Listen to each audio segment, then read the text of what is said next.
Hello everyone, today I am going to discuss the shear strength of the soil, and this topic is very important for the geotechnical engineering subject and for the GATE exam and engineering services exam point of view. It is also very important topic. So in this topic I am going to discuss all these contents: introduction, stress at a point, Mohr circle, mechanism of shear resistance, Mohr's Coulomb criteria, measurement of shear strength. But in this lecture I will discuss introduction, stress at a point, Mohr circle, and the rest of the content I will discuss in the coming lecture. So let's start with the introduction. So shearing stresses tend to displace a part of soil mass relative to the rest of the soil mass. So always shear stresses tend to displace a part of soil mass relative to the rest of the soil mass. So this thing you can understand by this figure. So the A part of this figure, in this A part of this figure you can see then some portion of the soil mass are rest on the rest of the soil mass, and that component of that top soil part, that is mg sin theta, will try to move it downward. So by the rest of soil mass it will show some resistance and they will try to hold it. They will not allow to move it downward. So they will show some shearing resistance. But in the case of B part, when you will increase the theta, when you will increase the slope, so what will happen? So the downward force, that is mg sin theta, will increase, right? And then resistance will increase by the rest of the soil mass. So again this top of soil part will not move it downward. But wait, in the C part, when you will increase the slope, so the downward force will be equal to that whatever the maximum resistance shown by the rest of the soil mass. And beyond that, the top of soil part will try to move it downward. So now we can say the shear strength of the soil is the capacity of the soil to resist the shearing stresses. Or we can say the shear strength of the soil is the maximum resistance. We are talking about the maximum, right? So the shear strength of soil is it maximum resistance to shear stresses just before the failure. And how we call a failure of a soil? So the failure on a soil occurs by the relative movement of the particles, not by the breaking of the particles. You can see in the case of concrete, the failure occurred in the concrete by the breaking of the particles. But in the case of soil, the failure on the soil occurs by the relative movement of the particles, not by the breaking of the particles. Means two parts of the soil will try to move with each other, will try to move downward, they will try to slide over it, right? So we can call as a shear failure, means that some part of the soil will try to move it, try to displace. Are you getting my point? Or it can be defined as the maximum value of shear stress that can be mobilized within a soil mass. If this value is equal by the shear stress on any plane or surface at a point, failure will occur in the soil because of the movement of the portion of the soil mass along that particular plane or surface. Obviously, when the shear strength will be less than whatever the shear induced at the particular slope, at a particular portion, at a particular plane. So what will happen? That top of the soil part will try to move it downward. Right? Are you getting my point? And when that movement will start, so the soil is then said to have the failing shear. When movement will start, then we can call as a shear failure. Sometimes soil are subjected to the direct shear, but in some condition, and however the shear stresses develop the soil when subjected to the direct compression. So in the coming slide, we'll see that when we are applying the compressive stress on a soil, so in the soil at some plane or at some surface at a point, you will see there is a shear is developed due to the applied compressive load, compressive stress.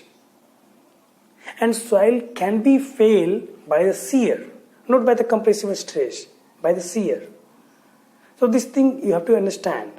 So if on a soil can be subject to a direct shear, they can be subject a direct compressive load, or they can be subject a tensile load. It's a tensile stress. So when tensile stress will develop, then in that case soil will fail soil will fail in tension, not in shear. Okay, so in that case shear is not important. Okay, so some crack can be developed by that tensile. So they have to understand what is the shear strength of a soil. So the shear strength of a soil is the maximum resistance to shear stresses just before the failure. Or when we call a failure, when the some of the soil part will try to move it downward or try to displace. Okay. So I mentioned some of the real life example in which you can see what is the importance of shear strength of soil. So in this figure you can see there is a road is made by a cutting on the slope of the mountain, and in between the two roads you can see there is a sloping ground. So that slope is stable because of in that case shear strength is greater than whatever the shear induced due to this load, okay, due to this that road which is coming on the road.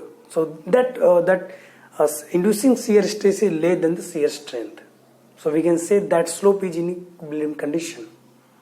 That slope is in equilibrium condition. Are you getting my point? Suppose that stress induced in that case is greater than the shear strength of soil. Then what will happen? This slope will not be in equilibrium condition. They will just fall down, and we can see there is a landslide also. So see in this figure you can see that some portion of the soil mass just move it downward, and we can call as a landslide also. So how it happened? Due to some reason that whatever the shear stresses induced for a particular plane or particular surface, that is greater than that of the shear strength of soil. So what will happen? So that all the soil part, the top of the soil part will displace throughout that particular section, and we can call as a landslide. So for that kind of problem, when we are making the roads very near to the mountain, on the slope of the mountain, so for the analysis of shear strength is very, very important, right? In this figure you can also see there is the bank of the river, that is a sloping ground, and that is in a stable condition because of the shear strength of soil. In the case of mountain also you can see that slope of mountain is stable due to the shear strength of soil, right? This is the example of shear failure. You can say this is the shear failure, and you can say that both the right side of the soil part is just moved downward for a particular plane, and it's happened because of when the stresses induced during this is greater than the shear strength of soil. So the whole soil part is moved downward to a particular section, and that section is visible, you can say. So when in the all kind of slope of all kind, such as hills, mountains, bank of canals, river, man-made cuts and fields, and etc. It is very important to study the shear strength of soil. Right? For the stability, it is very important for any kind of slope. Whenever you will see there is a ground in sloping ground, there is a ground in sloping condition. So you have to understand that the shear strength is shear strength of soil is greater than whatever the stress induced in it. Right? Otherwise it will just fall down. It can't be a sloping ground, right? This is the example. This is also example of shear failure. This is example in the case you can see there is a landslide, and landslide is just nothing but the slope of then some soil part on the slope is just move it downward, it's come to the road and just falls down. And so that's why I am saying that to making the roads on the hills and the slope of the hills and slope of the mountains, it is very important to study all the parameter which is affecting or which is control the shear strength of soil. So in the case of Kashmir region, you can see you got the news in the many days, like you were like watching in news, like that landslide is happening in this area, in that area, whatever. So landsliding is you can say this is the example of shear failure, and in the coming lecture you will study that, and I will discuss some of the stability of slope. So for the stability of slope, the shear strength of soil is very, very important. Very, very important, okay? So this is the one canal is made by this machine and that bank of the canal is a sloping ground, and that sloping ground means there is a shear strength mechanism. Whenever we are saying any ground is sloping, means there is a mechanism of shear strength, right? So this is the one of the failure foundation. So that whenever we are making the foundation and we are designing a foundation, we study the bearing capacity of soil. We study the bearing capacity of soil, and we just calculate the bearing capacity of soil. But you will see that when we are applying the compressive stress on the soil, in the soil at some plate and some surface or at a point, then a shear stress is also developed, and foundation can be failed by that shear. But we are not applying any shear stress; we are applying the compressive stress. But in the soil, at some depth, some shear stress is also developed, and soil can be failed by the shear stress. Okay, so this can be the foundation can be failed by the bearing capacity of soil, and it can be failed by the shear strength of soil. Means maybe shear induced in the soil that is less than the shear strength. Sorry, the greater than the shear strength. So this in the case of foundation, also to study the shear strength or shear strength by the soil and what are the parameters which control or which affect the shear strength of soil. That is very, very important.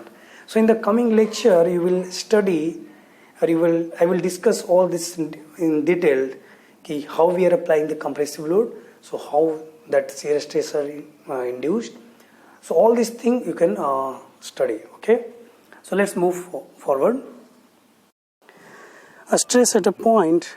So we are going to derive, or we are going to calculate a stress at a point within a soil mass. For a special condition, that principal planes parallel to the coordinate axis. It means one of the principal plane is parallel to the x-axis, and one of the principal plane is parallel to the y-axis. So in general, soil mass is subjected to three-dimensional stress system. But stress in the third direction is not relevant, or not useful, we can say. So what we do, we just simplified that third-dimensional stress system as a two-dimensional stress system.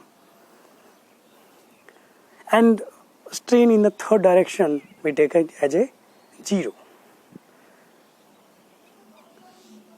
Are you getting one point? So we do the analysis for the two-dimensional stress system.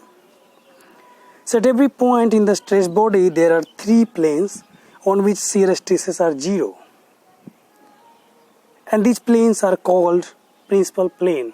So whenever you will find for a particular plane shear stress is 0, so you can call that plane as a principal plane. So the plane with the maximum shear stress we call as a major principal plane. Generally we denote major principal stress is by sigma 3, and the plane with the minimum compressive stress we called as a minor principal plane. And we denote the minor principal stress as a sigma 3, and the other one is the intermediate principal plane which we denote by sigma 2. But that intermediate plane's principal stress is not important, so we just neglect it. So the perpendicular to the intermediate principal plane, the stress on the perpendicular to the intermediate principal plane are required for the analysis. So we take as a minor principal stress, that is sigma 3, and major principal stress, that is sigma 1, for the analysis. Are you getting my point? Okay. So let's take an example that take a soil block is mentioned in the figure, where is the two principal stress is applied on the soil mass, the sigma 1 and sigma 3. The sigma 1 is the major principal stress, sigma 3 is the minor principal stress. So that is applied on the soil block, and we have to find what are the stresses developed on the plane of AC. So the AC plane is inclined with a theta degree angle of through the AB and from the horizontal axis, we can say. So we have to find that what are the stresses induced on the plane of AC. Are you getting my point? Okay. So let's apply some stresses. So we have applied the normal stresses, that is sigma on the perpendicular of AC plane, and there is a shear stress tau on the AC plane. Okay. And the resultant I have shown in the figure by R, and that is make an angle with the normal stress angle beta, that resultant R, let's make an angle beta with the normal stress. Are you getting a point? Okay. So what we do, we just take a triangle or take a wedge outside from this soil mass for the analysis, for simplification of the analysis, and that we named as A, B, C. Okay. And whatever the stress is applied on this, so we can see in the figure, the sigma 1 from the bottom, sigma 3 from the left side, from the BC on the BC side, and the normal and shear stress on the plane of AC. So these four stresses are acting on the edge of ABC, right? So what we do, we just resolve all the forces in the two direction, in horizontal direction and the vertical direction, and by resolving you can take any dimension, any sign convention you can take, then result will be same. Okay. So resolving the forces acting on the wedge ABC in the horizontal direction, and what we get, so see, we resolve the forces, but the data is given in the stress, that is I mean to say sigma 1 and sigma 3, tau and sigma is a stress, not a force. So what we do, we can multiply we will convert the stress into force, and how we will convert, we will just multiply with the area. So just assume what are the length perpendicular to this plane, this screen, that is 1.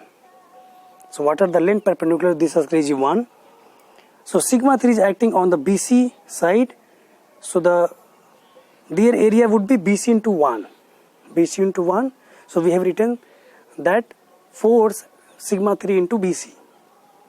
Are you getting my point? Similarly, sigma. So sigma 3 is a normal force acting on the plane of AC. So we can write sigma into AC into 1. So 1 we have not mentioned in this equation. Directly we have written sigma AC. Tau is a shear stress acting on the plane of AC. So we can write tau AC into 1. Directly we have written tau AC. So all the forces we resolve in the horizontal direction, and we get this equation, that is sigma 3 sin theta is equal to sigma sin theta minus tau cos theta. Or just assume this is the equation 1. Similarly, or we can do the resolving the forces. We can resolve the forces in the y direction, and let's see what we get. So by resolving the forces in the vertical direction, sigma 1 AB sigma AC cos theta plus tau AC sin theta. So what we do, just divide the AC from the both the side, or AB by AC by trigonometric. By trigonometry we can call AB by AC as a cos theta. We can call AB by AC as a cos theta. So we can write sigma 1 cos theta is equal to sigma cos theta plus tau sin theta. I just assume this is the equation this is the second equation. Are you getting my point? We have just resolved all this 4 stresses, or we can say 4 forces in the 2 direction, horizontal and vertical direction. So by multiplying the equation 1 by cos theta and second by the sin theta and subtracting. So see, in these 2 equations, what are the known? So known is the normal stress, that is sigma, and shear stress, that is tau. So on the basis of this sigma 1, sigma 3 sin theta or cos theta, we can calculate the normal stress and the shear stress. So by multiplying the equation 1 by cos theta and second by the sin theta and subtracting, we get tau is equal to sigma 1 minus sigma 3 sin theta into cos theta. So we can divide by 2 and multiply by 2. The result would be same. So 2 sin theta into cos theta, we can write sin 2 theta. So by doing this, we can write shear stress is equal to sigma 1 minus sigma 3 by 2 into sin 2 theta. So see the expression of shear stress. So what are the when the shear stress will maximum? See this expression. Suppose sigma 1 and sigma 3 are constant. So then shear stress will vary according to the theta. So sin 2 theta will give the maximum value of 1. Right? I getting one point. So sin 2 theta maximum value will give 1. So similarly we can write normal stress also by putting this shear stress value in the above equation, and we get the normal stress, that is sigma 1 plus sigma 2 divided by 2 plus sigma 1 minus sigma 3 divided by 2 into cos 2 theta. So cos 2 theta is equal to 2 cos square theta minus 1. So by deriving this expression, just use this relation, 2 cos square theta minus 1 is equal to cos 2 theta. Just remember and try to do it by yourself. Okay, try to get this relation by yourself. So tau max we can write, tau max will be there for when the sin 2 theta will be equal to 1. Okay, so when sin 2 theta will be 1, so what are the 2 theta? So 2 theta will be 90 degree, 2 theta will be pi by 2. So if 2 theta is pi by 2, so what is the theta? 2 theta is 90 degrees. What is the theta? Theta is 45 degree. So we can say at 45 degree angle shear stress is maximum. So when the AC plane will lie at 45 degree angle with the horizontal axis or with the AB plane, then shear stress would be maximum. So this thing you have to remember. So in many gate problems and engineering problems objective exam, it will come like at what angle the shear stress is maximum. So we know that. Now we know that at 45 degree the shear stress will be maximum. and the maximum value will be sigma 1 minus sigma 3 by 2. So these both things you have to remember. Okay, and when shear stress will be 0. So now you can see in this figure that, and on that side of this soil block there is no shear stress. We can say shear stress is 0 on the vertical plane, on the horizontal plane. So now we can calculate by this expression also. So put the tau is equal to 0, or for example this case maybe shear can be 0 when the sigma 1 is equal to sigma 3 also, but this case not consider here. Okay, so suppose sigma 1 minus sigma 3 is constant, and had some value, not a 0. So sin 2 theta will be 0. If sin 2 theta will be 0, then tau will be 0, means shear stress will be 0. So when sin 2 theta will be 0, so what is the 2 theta? So 2 theta will be 0, pi means 0 degree and 180 degree. So when 2 theta is 0 degree, so what is the theta? Theta is 0 degree. And when 2 theta is 180 degree, what is the theta? 90 degree. So you can say at the principal plane are lying at 0 degree and 90 degree from the horizontal. So you can say at a 0 degree, what are the plane? That is AB plane is principal plane, and what are the for 90 degree? That BC plane is principal plane. So this thing you can see in the figure. Horizontal plane and vertical plane are principal plane. And you know that wherever at that plane, that if the shear stress is 0, that plane we can call as a principal plane. So that is also right. Are you getting my point? So do not confuse here. Okay. I mentioned also tau is equal to 0. So now we can calculate the resultant. So there is a two perpendicular stress applying on the plane of AC, that is normal stress and shear stress, both are perpendicular to each other. So we can calculate resultant of it. So simply we can calculate the resultant by taking the root under of sigma square plus tau square. And we can calculate also the beta, that is angle of obliquity, and we can calculate the angle of obliquity, that is beta, tan inverse tau divided by sigma. You can check it. So beta is equal to tan inverse of tau by sigma. Okay. So what you can do, you just write the expression, write the figure, and try to derive by yourself. So you will get the result of shear stress tau sigma 1 minus sigma 3 by 2 or sin 2 theta. And the normal stress you will get sigma 1 plus sigma 3 by 2 and sigma 1 minus sigma 3 by 2 cos 2 theta. So in this deriving the two expression, you have to use sin 2 sin theta into cos theta, sin 2 theta. And the second expression you can use, that is 2 cos square theta minus 1 is equal to cos 2 theta. Right? Okay. Let's move forward. So now the Mohr circle. So this analysis you can do by the drawing a Mohr circle also. You can do by drawing a Mohr circle also. So we have calculated the shear stress is equal to tau sigma 1 minus sigma 3 by 2 sin 2 theta, and normal stress sigma is equal to sigma 1 plus sigma 3 by 2 plus sigma 1 minus sigma 3 by 2 cos 2 theta. Okay.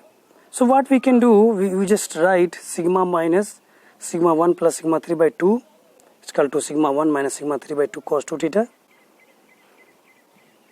So therefore what we can do, we just do the square of left side for the shear stress for the sigma minus sigma 1 plus sigma 3 by 2 and add it. So what you will get? You will get sigma 1 minus sigma 3 by 2 whole square. You will get this result. You just try to do it all. You will get this result. So you can so this relation, this whatever you got, whatever you get in this equation, so this equation we can relate to a circle.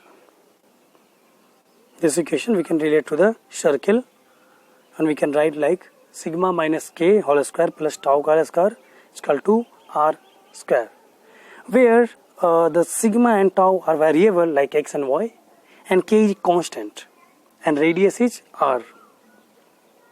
So k is where the what will be the center of this circle? Center of this circle would be k dash 0, k dash 0, or we can write k comma 0. But where the k is the sigma 1 plus sigma 3 by 2, and radius would be sigma 1 minus sigma 3 by 2, right?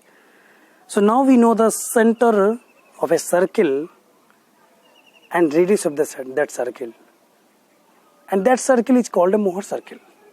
That circle is called a Mohr circle. Center is sigma 1 plus sigma 3 divided by 2, 0, and radius is sigma 1 minus sigma 3 divided by 2. So we can draw the Mohr circle.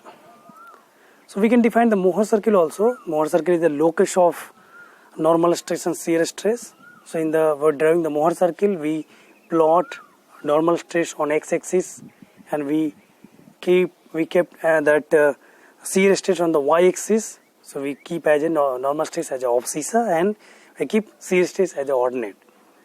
So how we can draw this circle? So just mark the sigma 1 value, that point B, and sigma 3 value, that is point A, and take the center of this, take the middle of this point, that is point D, and that would be the sigma 1 plus sigma 3 by 2.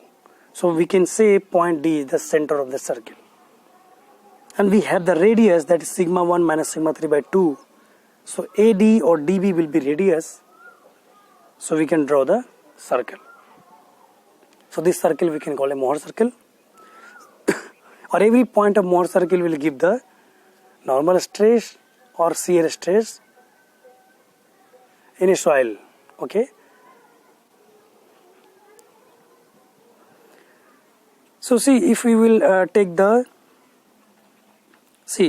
radius is sigma 1 minus sigma 3 by 2, and this AC is represent the plane of AC, which is makes an angle theta with the horizontal axis, horizontal plane, that is AB,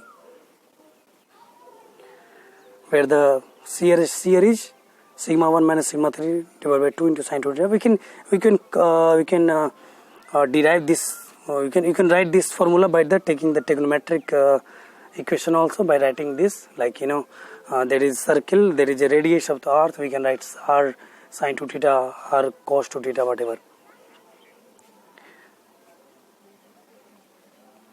So the line OC represents the magnitude of the resultant stress on the inclined plane AB,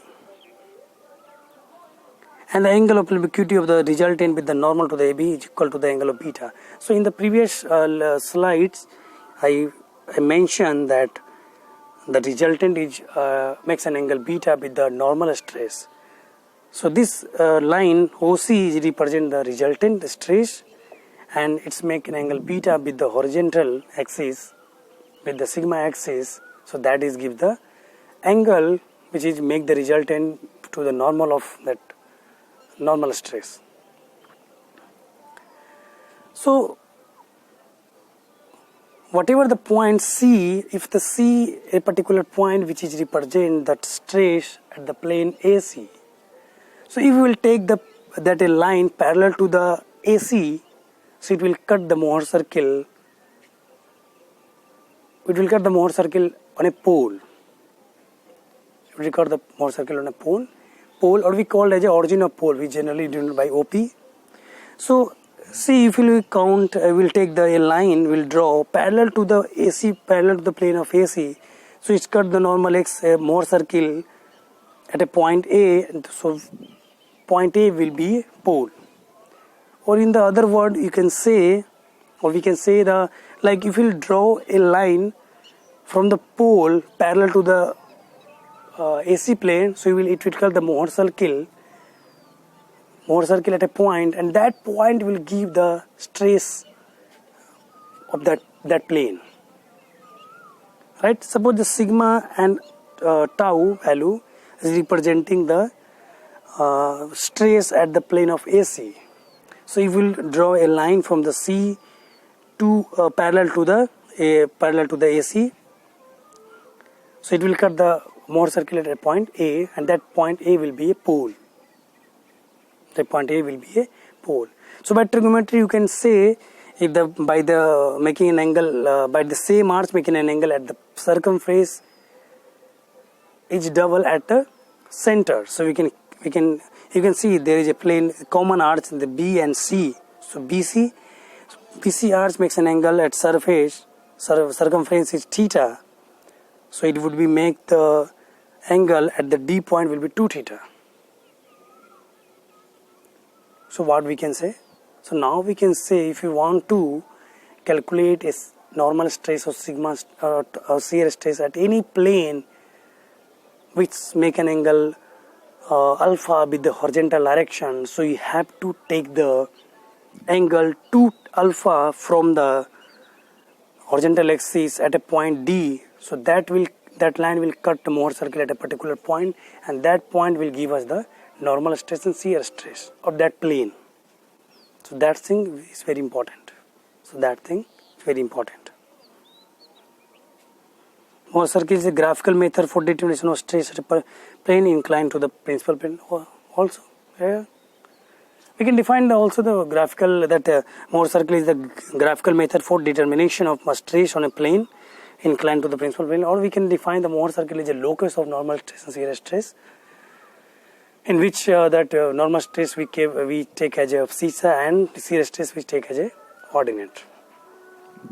So construction of Mohr circle is very important. So whenever we will get the question, so how we will make the Mohr, how we can draw the circle, it is very important. You can note down also, like first you just mark what are the sigma 3 and sigma 1, major principal stress and minor principal stress. Take the point B and A, take the middle of this line AB and mark the point D. So D would be your center of the circle, and AD and DB will be the radius. So by knowing the radius and center of the circle, you can draw the circle. Okay, so once the Mohr circle is drawn, then what you can do? So you just find out what are the angle, at what angle you have to calculate the normal stress and shear stress. So you have to do twice of that angle at a center from the horizontal axis, and that line will cut the Mohr circle, and that point on the Mohr circle will give the normal stress and shear stress on that plane.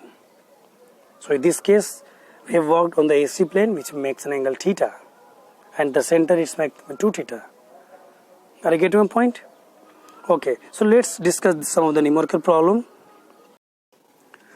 So the first question we have, the principal stresses at a point in a material are 80 and 40 kN per meter square. Determine the normal and shear and resultant stress on a plane inclined at a 30 degree to the major principal plane. Find also for this plane the maximum value of obliquity.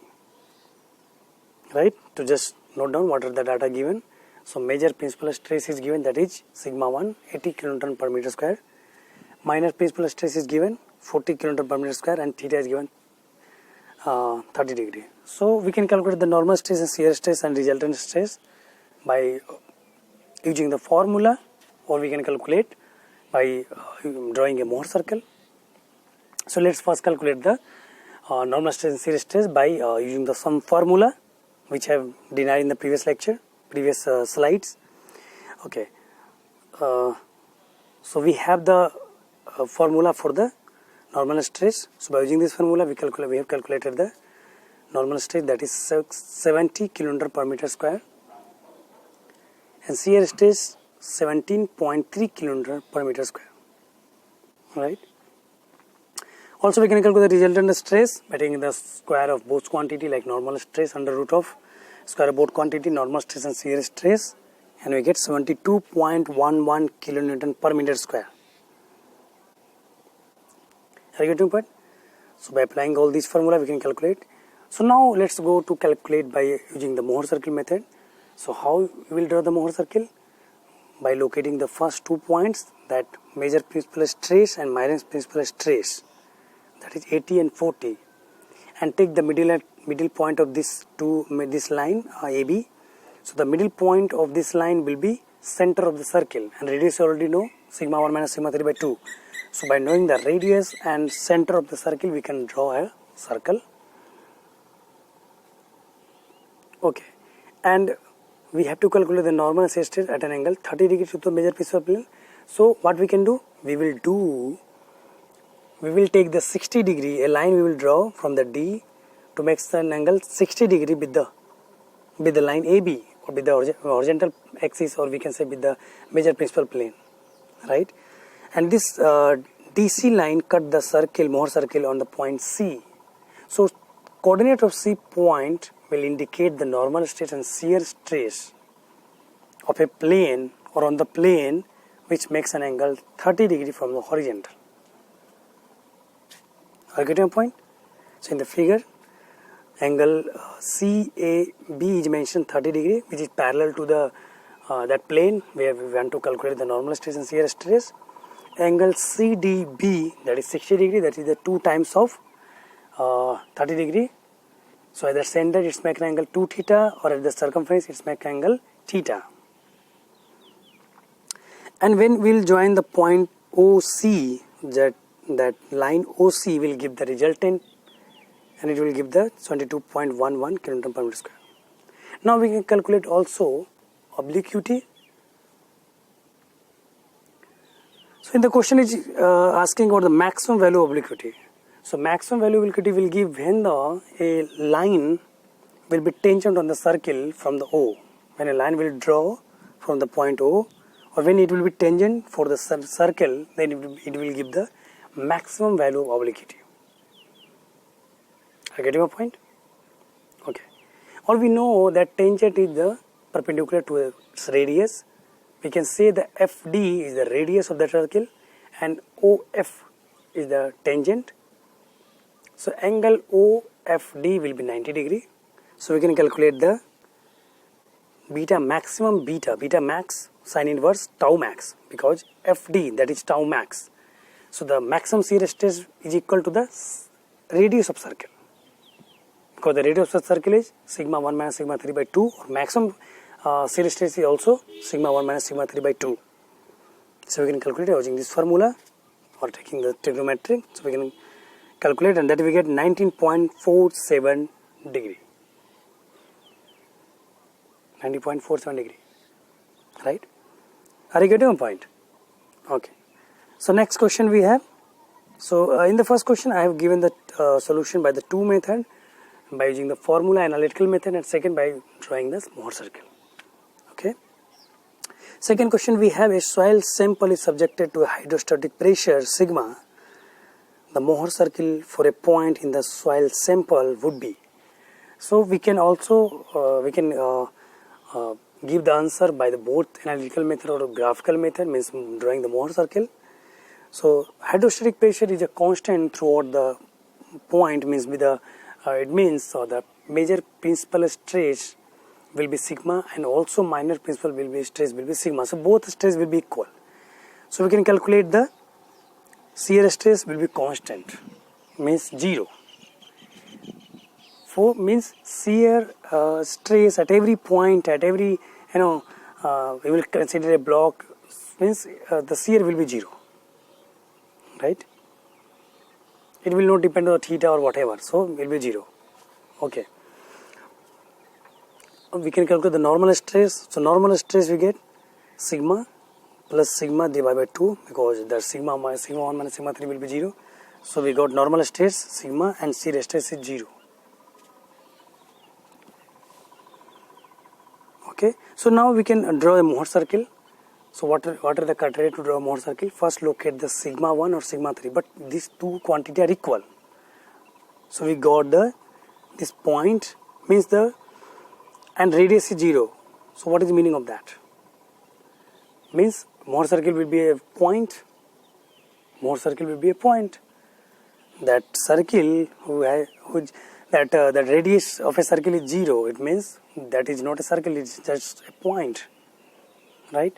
And point is located at a coordinate of sigma 0, means x coordinate is sigma and y coordinate is 0. So for a hydrostatic condition, when a soil sample is subjected to a hydrostatic pressure, then Mohr circle will be a point. Mohr circle would be a point. So this thing you can remember. Okay. So, and these are some reference that I have taken. These are taken by making this lecture. Okay. So, whatever that discuss in this lecture, like your derivation and the calculation, whatever, so you just try to do it by yourself. Try to derive, because I told you, like, I am doing this and got this result by making the derivation. So you just try by yourself, you are getting that result or not, right? Okay, thank you.